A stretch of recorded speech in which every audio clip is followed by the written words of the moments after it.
Psalm 106. Praise the Lord. Give thanks to the Lord, for he is good. His love endures forever. Who can proclaim the mighty acts of the Lord, or fully declare his praise? Blessed are they who maintain justice, who constantly do what is right. Remember me, O Lord, when you show favor to your people. Come to my aid when you save them, that I may enjoy the prosperity of your chosen ones, that I may share in the joy of your nation and join your inheritance in giving praise. We have sinned, even as our fathers did. We have done wrong and acted wickedly. When our fathers were in Egypt, they gave no thought to your miracles. They did not remember your many kindnesses, and they rebelled by the sea, the Red Sea. Yet he saved them for his name's sake, to make his mighty power known. He rebuked the Red Sea, and it dried up. He led them through the depths as through a desert. He saved them from the hand of the foe. From the hand of the enemy he redeemed them. The waters covered their adversaries. Not one of them survived. Then they believed his promises and sang his praise. But they soon forgot what he had done and did not wait for his counsel.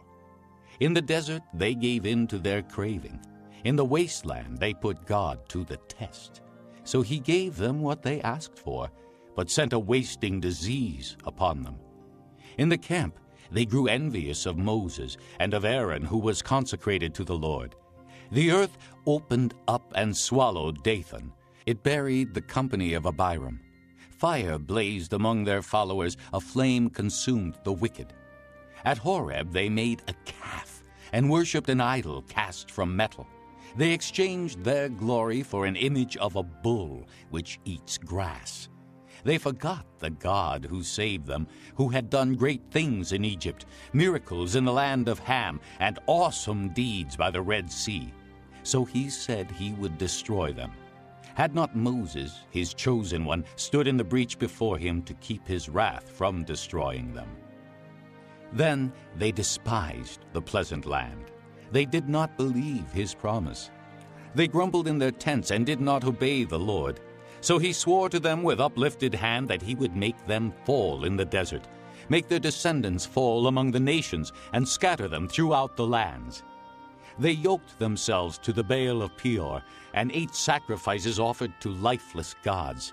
They provoked the Lord to anger by their wicked deeds, and a plague broke out among them. But Phinehas stood up and intervened, and the plague was checked. This was credited to him as righteousness for endless generations to come. By the waters of Meribah they angered the Lord, and trouble came to Moses because of them. For they rebelled against the Spirit of God, and rash words came from Moses' lips. They did not destroy the peoples as the Lord had commanded them, but they mingled with the nations and adopted their customs. They worshipped their idols, which became a snare to them. They sacrificed their sons and their daughters to demons. They shed innocent blood, the blood of their sons and daughters, whom they sacrificed to the idols of Canaan, and the land was desecrated by their blood. They defiled themselves by what they did. By their deeds they prostituted themselves. Therefore the Lord was angry with his people and abhorred his inheritance. He handed them over to the nations, and their foes ruled over them. Their enemies oppressed them and subjected them to their power. Many times he delivered them, but they were bent on rebellion, and they wasted away in their sin. But he took note of their distress when he heard their cry. For their sake he remembered his covenant, and out of his great love he relented. He caused them to be pitied by all who held them captive. Save us, O Lord our God, and gather us from the nations, that we may give thanks to your holy name and glory in your praise. Praise be to the Lord, the God of Israel, from everlasting to everlasting. Let all the people say, Amen. Praise the Lord.